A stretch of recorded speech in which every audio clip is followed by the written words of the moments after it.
台积电人才开枝散叶，科技产业吹起洗牌风。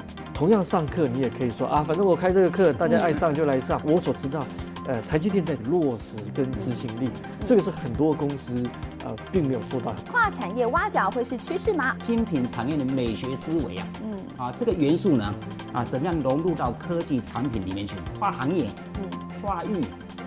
跨界才能够因应未来企业的竞争。台湾高科技产业该怎么样育才留才？绝对不能说闭关自守，创造一个人才流动一个有利的环境。下一步最大的挑战就是多元的整合，它有没有去面对不确定性、面对多元的挑战的能力？请锁定星期天财经新世界。